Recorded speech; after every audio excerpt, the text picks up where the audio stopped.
My name is Louise Bighorse, and Louise Bighorse, also my maiden name was Osage. I grew up mainly in this community. Rose Community is called Rose Community, because we just live right next door. I have 3 brothers and 2 sisters. We'd make mud pies. We'd roll them up and squish them, and do you know we would try to eat a little piece of that dirt? With that, it's good cookie, just playing, that's what we'd do. Because you didn't have anything else to play with, really. We made our own toys, shoe boxes, and cut out paper dolls out of catalog, cut them out. And I'd go way out in the field with my dad. He'd have to go had a big garden, had to go out and plow the corn, and had to raise some pinto beans. But those beans, brown beans, wow, he'd put them in a big old tub, and then we'd have to kind of squish them around, We had to hold them things, and so you work hard on a farm. I had to go out there and milk 9 cows all by myself. I was 10 years old then. And so I was really milking them cows, filling up that milk jug. We had a big, back then. You hardly find those anymore. It's milking the last one, I think. And Daddy had some big old sows, hogs next door.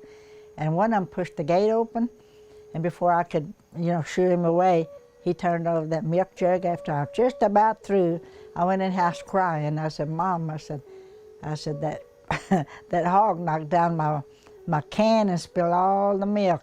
I was squalling and bawling, And Mama said, that's okay, don't worry about it, it's all right. We'll get some more tomorrow.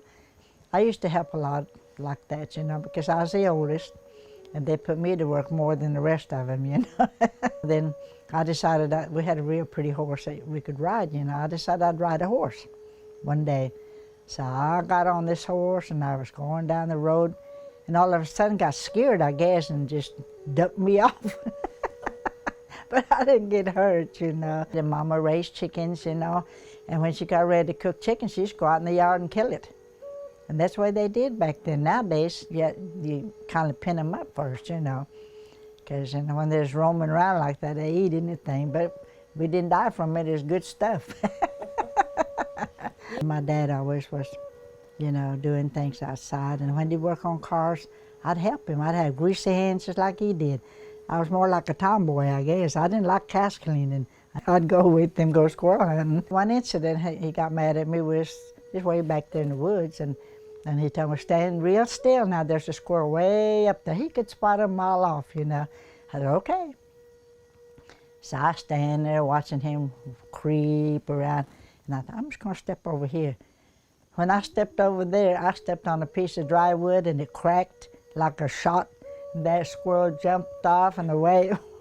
My dad got so mad at me, he said, you're not gonna come hunting with me anymore, you're gonna stay home.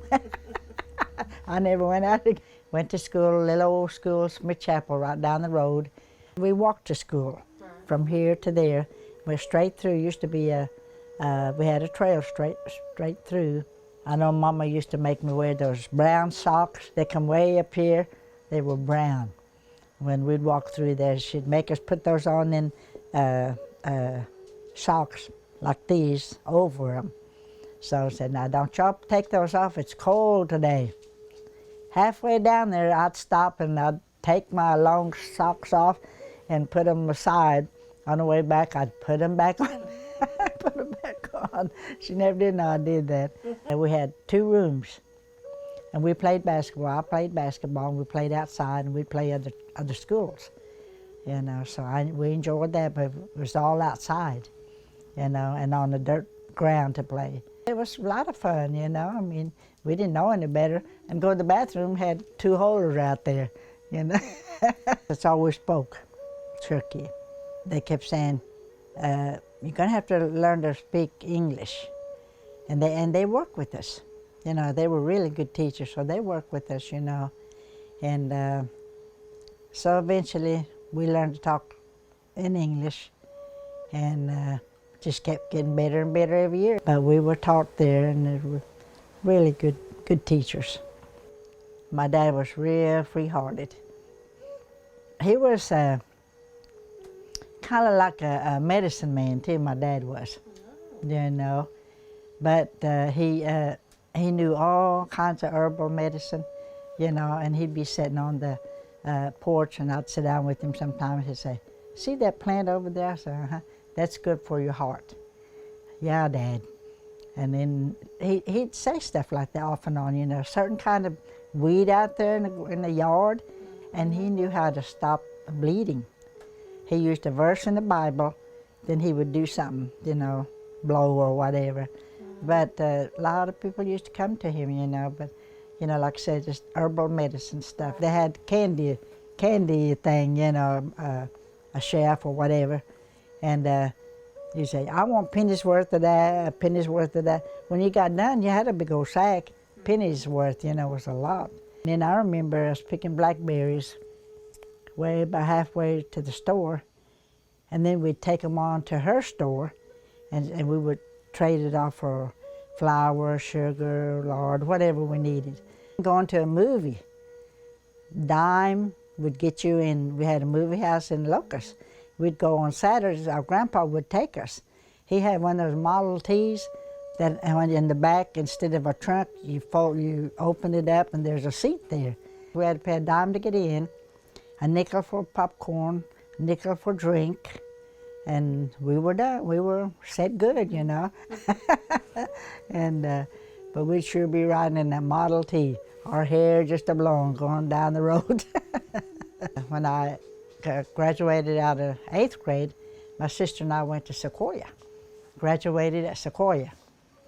Back then, Sequoia was so different than what it is this time, today, you know. My job was like have evening time. I covered 2 floors, and I would and then make sure they studied. I checked all the rooms, walk up and down the hallway, make sure they were studying. And then, back then, that's where I met him, in Sequoia. And he's an Osage Indian. I was just blessed when I was growing up, really, you know, because I guess maybe because I talk so much, I don't know. Talk myself into things, you know. But the matron there, her name was Mrs. Jones, and she was so sweet to us, you know, as long as we were good. And it's my job to make sure they studied every night. And I liked that because, and if they needed help, I was able to help them. That's why I learned to cook too, because we had 2 classes. One was a sewing class, and the other one was, you know, cooking, learn how to cook, and 2 teachers like that. And so I didn't like sewing. I couldn't even sew 2 handkerchiefs together. So I quit sewing and went to cooking. I liked it. And in the summertime, my sister and I both would go to Tulsa. We hardly ever came home. And so we could work for our clothes. You know, 'cause Mom and Dad couldn't really afford it, you know. Our counselor, she placed us on jobs. And this last one that I worked in, I did all the cooking. I was still in high school, but she trusted me to cook and everything, you know. And so she said, "Whatever you need, make a menu, or I'll tell you the menu sometimes. You just go ahead and order it from the store." And I do that every day. I had to order something, you know, to cook for that day. Nice people, oh, they were so nice to me. I had my own little house, like, you know, in the back.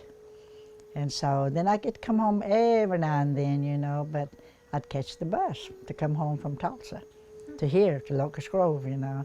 And people back then, you had a hard time financially, you know, but